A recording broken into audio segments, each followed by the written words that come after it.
To business. I'll call this my let's say speech. Lawyers know what a hypothetical is. We'll talk about some hypotheticals related to the scheme to capture the court. Let's say, Mr. President, that you're a creepy billionaire, and it is your plan to capture and control the Supreme Court, to take it over, just like 19th century robber barons would have taken over and captured the Railroad Commission that set the rates for their own railroad. Let's say you sent millions of dollars, secret dollars, to the Federalist Society for it to funnel money to its employee and your operative, Leonard Leo.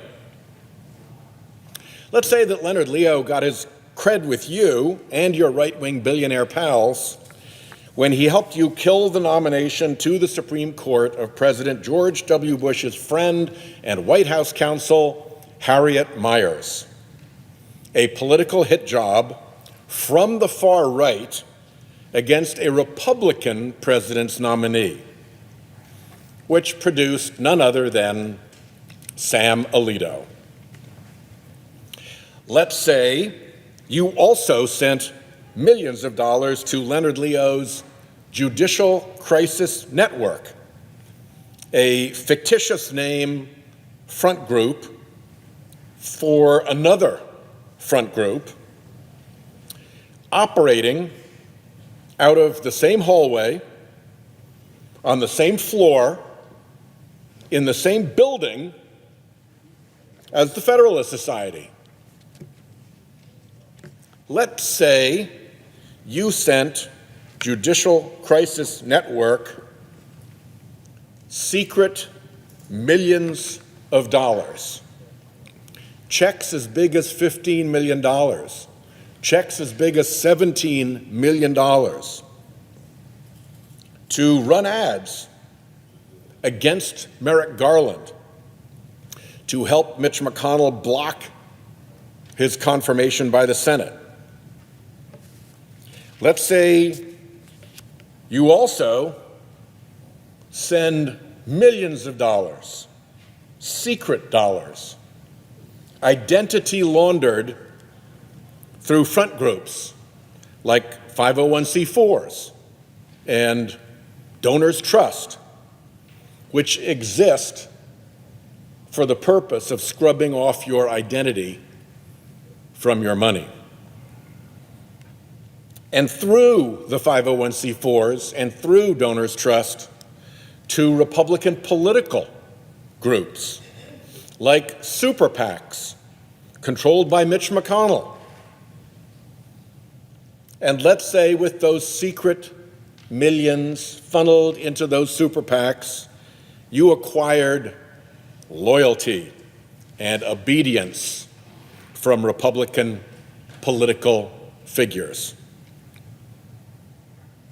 Let's say that that worked.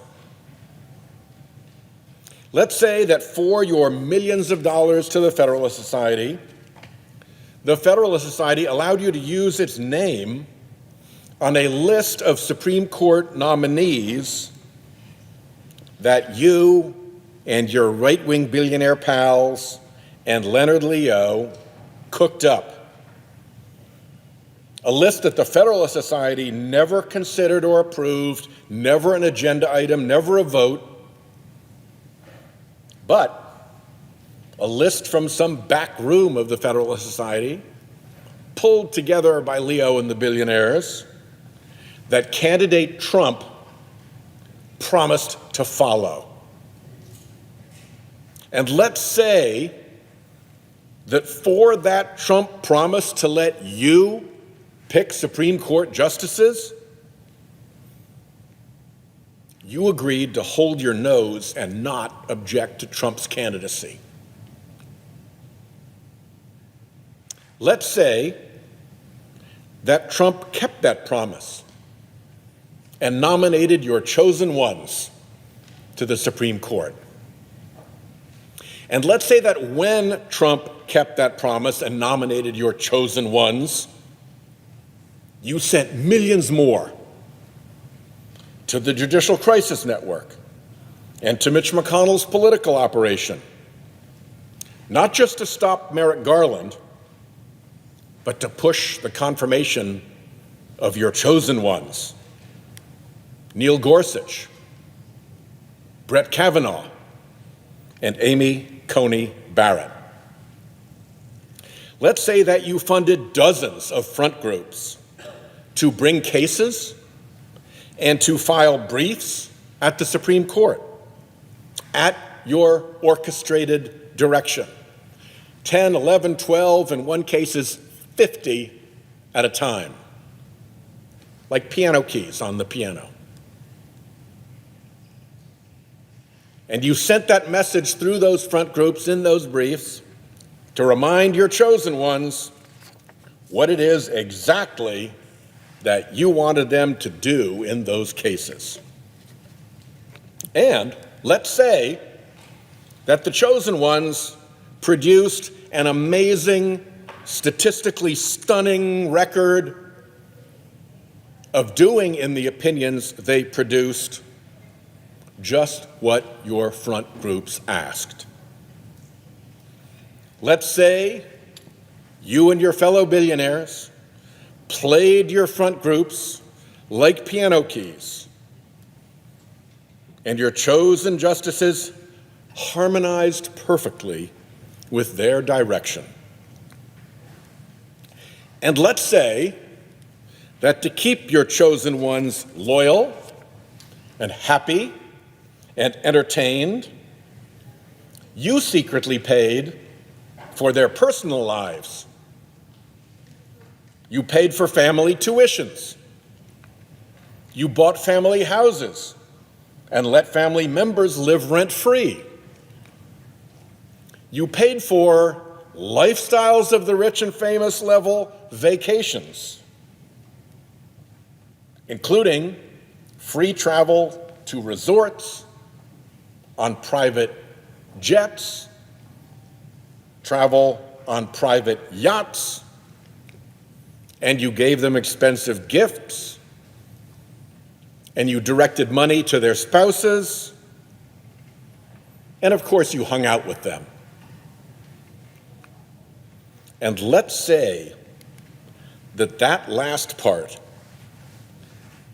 keeping them loyal and happy and entertained with all those gifts, was illegal. Illegal. Let's say that your loyalty gifts program required the chosen ones to file false federal disclosure forms and perhaps even false tax returns. Let's say that your loyalty gifts program might put you in trouble with the tax man for claiming false business expenses. How could that be? Let's say that the chosen ones were calling this bonanza of freebies personal hospitality. Personal hospitality, a term of art allowing non-disclosure under the disclosure laws. Let's say that they were all calling it personal hospitality, but you were calling the bonanza deductible business expenses of corporate yachts and jets.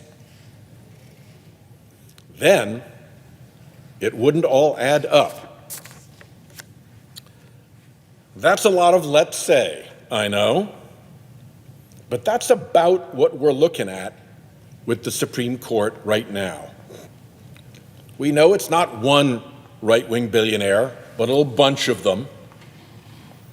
We don't know all the freebies yet. Maybe we only know 10% of the freebies. We know that there has been no meaningful investigation of this.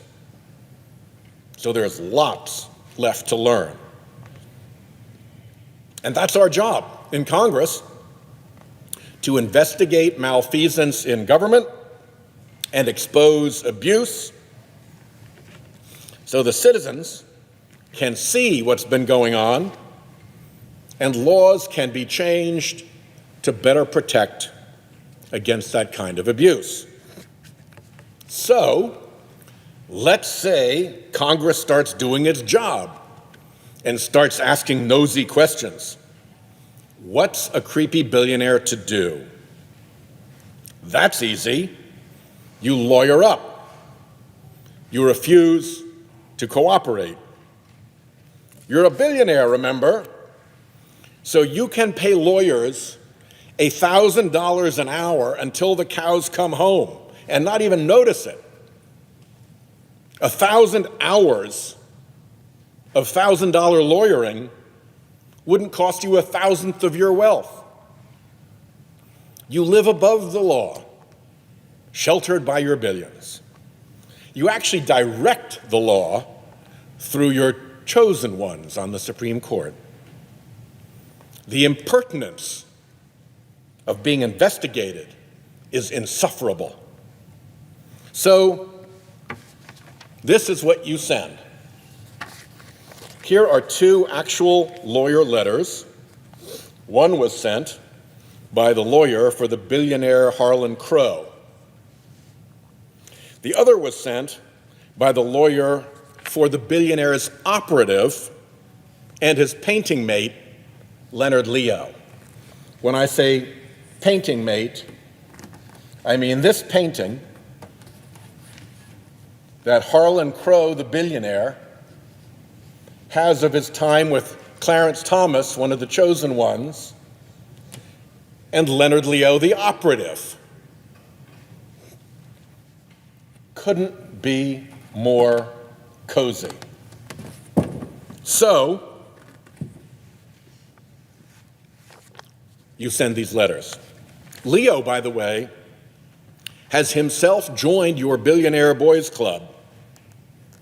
He did so when one of your billionaires, Barry Seid, set him up with his own $1.6 billion slush fund held through a Utah 501c4 front group confected for that transaction. Let's walk through what these letters say, because the arguments are so preposterous, it's hard to imagine they could be made in good faith. As you can imagine, when letters come from lawyers from billionaires in the Billionaire Court-Packing Boys Club, the letters are pretty alike. The first one, for Crow, says, Congress does not have the constitutional power to impose ethics rules and standards on the Supreme Court. The second one, for Mr. Leo, says, your inquiry exceeds the limits placed by the Constitution on the committee's investigative authority. Then there's a third one for another billionaire where they just did one paragraph. Basically, it just says, yeah, what Leonard Leo's lawyer said. This inquiry exceeds the limits placed on the legislature by the Constitution. We refer you to the relevant portions of the letter directed to you on behalf of Mr. Leo. I feel kind of bad for these lawyers because I don't think you can bill very much for one paragraph, whereas these guys could bill quite a lot. Anyway, poor fellas. So let's look at these other letters. And I ask unanimous consent to append the letter of lawyer Bopp for billionaire Crow and the letter of lawyer Rivkin for billionaire operative Leo as exhibits at the end of my remark, with the short one-paragraph letter, the tag-along letter from Attorney Clark. Without objection. Lawyers Bopp and Rivkin both tell me that investigating their clients' activities is unconstitutional under the separation of powers. We can't legislate about Supreme Court ethics, so we can't investigate Supreme Court ethics. First, remember that alongside separation of powers is its twin, checks and balances. which requires branches, like the legislative branch, to check and balance the behavior of other branches, like in this case, the judicial branch. That's what we're doing here, checks and balances. Let's dive down into the specifics a little bit more. There are primarily three topics. One, did the billionaire or the operative take improper advantage of the tax code in their dealings with the justices? That's what we're looking into. The Finance Committee has its own investigation along with the Judiciary Committee to focus on the tax side of this. Well, I got to say, it's hard to see how abuse of the tax code by a private citizen in his tax filings could raise any separation of powers concern. That's between the tax filer, the government, and the law. The justices are simply not a party to that. Even were we looking at the justices' own tax filings, were it to come to that, they'd be investigated in their role not as justices, but as taxpayers. Being a justice doesn't allow you to violate the tax laws or immunize you from tax investigation or permit you to make actionable false statements in your tax returns, any more than being justice would allow you to commit any other offense.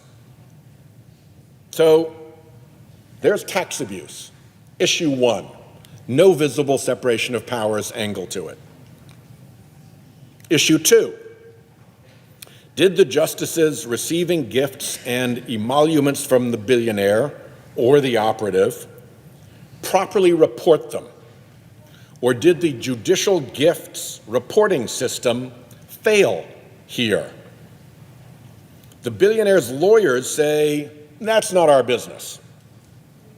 Well, that is Congress's business for two pretty obvious reasons. First, the reporting requirements are a law passed by Congress whose implementation we can absolutely oversee like any other law passed by Congress. And this law includes justices. Second, the implementing body of that law is the Judicial Conference, a body created by Congress, whose activities we can absolutely oversee. We created it. The notion that Congress cannot investigate to see if an agency it created is properly implementing laws Congress passed is ludicrous on its face. Peripherally, it's worth noting that the Supreme Court has never objected on constitutional grounds to that body or to those laws. The Chief Justice actually chairs the Judicial Conference without objection to its congressional nature. When questions about Justice Thomas's first round of free yacht and jet travel from Harlan Crow were raised a decade ago, those concerns went, under the law, to the Financial Disclosure Committee of the Judicial Conference for review, without objection to the power of review by Justice Thomas. And when Thomas's recent round of billionaire-funded free yacht and jet travel, Crow-Thomas 2.0, you might call it, raised questions anew, again, those questions went to the Financial Disclosure Committee of the Judicial Conference for review, where those questions penned now, again, without objection. Nobody said the Judicial Conference is unconstitutional, the reporting laws are unconstitutional, you can't look at this. Congress could never pass those laws, Congress could not create the Judicial Conference. Nobody said that. Additionally, when Justice Scalia's trick came to light of obtaining dozens of free hunting vacations and not disclosing them because it was supposedly a personal invitation, which supposedly made it personal hospitality that didn't have to be disclosed, the question of that trick's propriety went to the Financial Disclosure Committee of the Judicial Conference for review.